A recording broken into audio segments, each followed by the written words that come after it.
ছেলেবেলায় আমরা বলতাম ঢাকা শহরের কোথাও বৃষ্টি না হলেও তেজগাঁ কলেজের সামনে বৃষ্টি হবে। পৃথিবীর কোন দেশে আপনি পাবেন স্কুল কলেজ বিশ্ববিদ্যালয়ে মার্কেট আছে? আপনাদের এই এতটুকু চাওয়ার জন্য আমরা মরে যাব, আমরা নিঃশ্বাস নিতে পারবো না। শহরে আমার জন্ম, লালমাটিয়াতে আমার বসবাস। সঙ্গত কারণেই যে উদ্যানটিকে নিয়ে আজ আলোচনা হচ্ছে, সেই উদ্যানের সাথে আমার শৈশব, কৈশোর, তারুণ্যের একটা বড় সম্পর্ক সবসময়ই ছিল। আজ থেকে কয়েক বছর পূর্বে যখন মেট্রো রেলের কার্যক্রম শুরু হলো, তখন প্রতিবাদ হয়েছিল। সেই প্রতিবাদে আমরা অংশগ্রহণ করেছিলাম।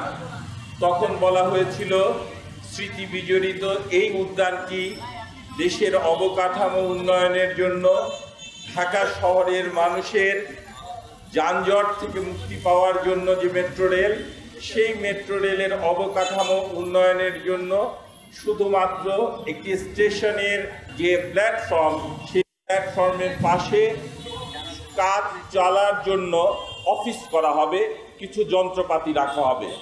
বলা হয়েছিল সেই সময়ে যে যখন মেট্রো রেল চালু হবে, এই আনোয়ারা উদ্যান তার সেই আগের যে রূপ, সেই রূপে ঢাকা সিটি কর্পোরেশন নগরবাসীকে ফেরত দেবে। আমরা দেখলাম পাকিস্তান আমল থেকে এই যে উদ্যানটি, যে উদ্যানে প্রকাণ্ড প্রকাণ্ড বড় গাছ ছিল, যে উদ্যানে ছোট একটি ফোয়ারা ছিল, যে উদ্যানে ছোট একটি চৌবাচ্চা ছিল, যে উদ্যানে বেঞ্চি ছিল, যেখানে রিক্সা চালক ভাইয়েরা, যেখানে তেজগাঁ কলেজের ছাত্রছাত্রীরা, সরকারি বিজ্ঞান কলেজের ছাত্রছাত্রীরা, পলিটেকনিক স্কুল অ্যান্ড কলেজের ছাত্রছাত্রীরা এসে এখানে রেস্ট নিত, খেলাধুলা করত, সেই জায়গাটা আমরা দেখলাম 2016-17 সনের দিকে এই অবকাঠামো উন্নয়নের কথা বলে ধ্বংস করা হলো।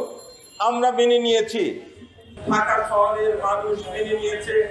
ঠিক আছে, আমাদের এই নগরীতে যানজটের জন্য, মেট্রো রেল চালুর জন্য আমরা আনোয়ারা উদ্যানকে 6-7 বছরের জন্য আমরা বিসর্জন দিলাম।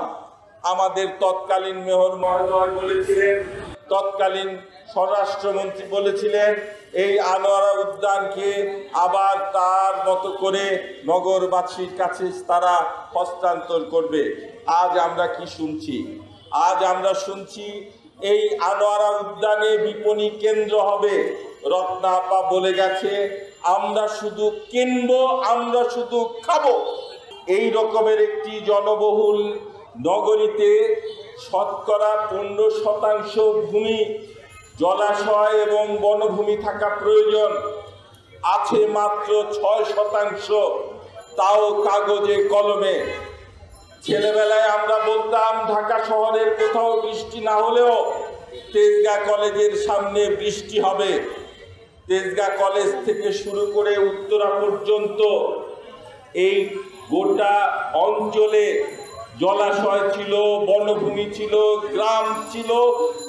আজ 30 বছরে সব গ্রাস হয়ে গিয়েছে, কিচ্ছু নাই। আমরা যেখানেই যাই, আমাদের কোনো নৈতিকতা, আমাদের কোনো আদর্শ, আমাদের বেঁচে থাকার কোনো ইচ্ছা নাই। আমরা শুধু ব্যবসা করব, আমরা শুধু মুনাফা করব। আপনারা অবাক হয়ে যাবেন, ঢাকা শহরের বনাঞ্চল, ঢাকা শহরের পার্ক উধাও হয়ে যাচ্ছে। অবাক হয়ে যাবেন, ঢাকা শহরের স্কুলগুলি, কলেজগুলিতে আজকে সেখানে আপনি লালমাটিয়া বয়েজ স্কুল অ্যান্ড কলেজে যান, দেখবেন বিশাল লালমাটিয়া স্কুল অ্যান্ড কলেজের একটা মাঠ ছিল। মাঠের এক পাশে কাউন্সিলর অফিস হয়েছে, একটা ফার্মেসি হয়েছে। আস্তে আস্তে ওখানে বিপণী কেন্দ্র হবে। আপনারা খেয়াল করবেন, কোনো আদর্শিক, কোনো মূল্যবোধ আমাদের নেই। আমরা ধর্মের কথা বলি, পৃথিবীর কোন দেশে আপনি পাবেন মসজিদ, পাগোডা, মন্দিরের মধ্যে মার্কেট আছে? পৃথিবীর কোন দেশে আপনি পাবেন স্কুল কলেজ বিশ্ববিদ্যালয়ে মার্কেট আছে? আপনি পাবেন বাংলাদেশে সামাজিক প্রতিষ্ঠান, পার্ক, সামাজিক প্রতিষ্ঠান, জলাভূমি, সামাজিক অঞ্চল, হ্রদ, সামাজিক জিনিস, বেঁচে থাকার উপায়, নদী আজ সব ধ্বংস করছে। এটি অত্যন্ত লজ্জাজনক। আজ থেকে 15 দিন আগে তাপদাহে নগরবাসী নাকাল, তখন গাছ লাগানোর কথা বলা হয়েছে। 15 দিন আগে যে নগরবাসী সহ সারা দেশের মানুষ কষ্টে মূল্য, আজকে 15 দিন পরে আমরা জানতে পারলাম আপনারা এখানে বিপণী কেন্দ্র করবেন। আপনারা না বললেন যে গাছ লাগানো প্রয়োজন, আমাদেরকে বলবেন গাছ লাগাতে, আর আপনি সরকারের জনগণের জমি দখল করে বিপণী কেন্দ্র করবেন। এ কেমন কথা? আমাদেরকে নিঃশ্বাস দেবেন না, আমাদেরকে বাঁচতে দেবেন না।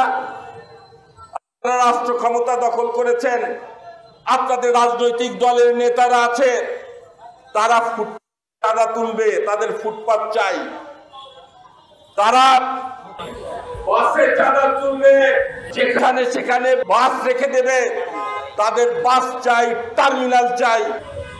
আপনাদের রাজনৈতিক দলের নেতা কর্মীদের বিপণী কেন্দ্র লাগবে, সেই বিপণী কেন্দ্রে দোকান বরাদ্দ হবে, প্রতি দোকান থেকে সে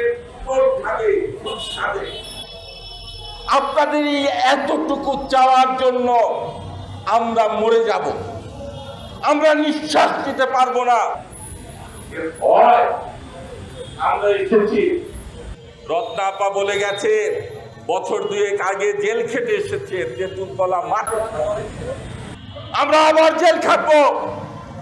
জীবন তো এমনি নাই, মাস্তানের জন্য নাই, পুলিশের জন্য নাই, নিঃশ্বাস নেওয়ার জায়গা নাই, গরমে বাঁচি না, দ্রব্যমূল্যের প্রগতি। এই শহরে বসবাস করে লাভ কি?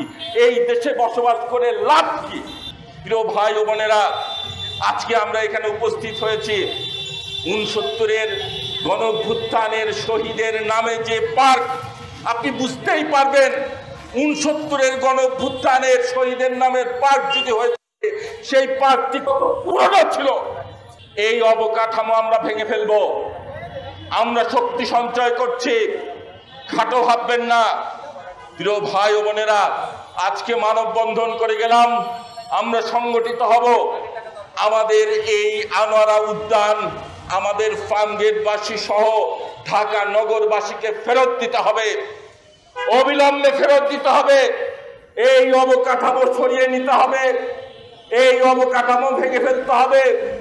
এখানে গাছ আসবে, এখানে শিরীষ গাছ আসবে, সেই চৌবাচ্চার মতো জলাশয় আসবে, এখানে আবার পদ্ম ফুল ফুটবে। প্রিয় ভাই ও বোনেরা, আগামী দিনের সেই আন্দোলনে, আগামী দিনের সেই সংগ্রামে মুনাফাখোর পুঁজিপতি এই লুটেরাদের হাত থেকে জীবন বাঁচানোর আন্দোলনে আপনারা আমাদের সাথে থাকবেন, এই প্রত্যাশা করি। আমরা আপনাদেরকে কাছে পাবো, সেই আশাবাদ ব্যক্ত করে আমার বক্তব্য শেষ করছি। আমরা জয় হব, আমরা নিঃশ্বাস নেব।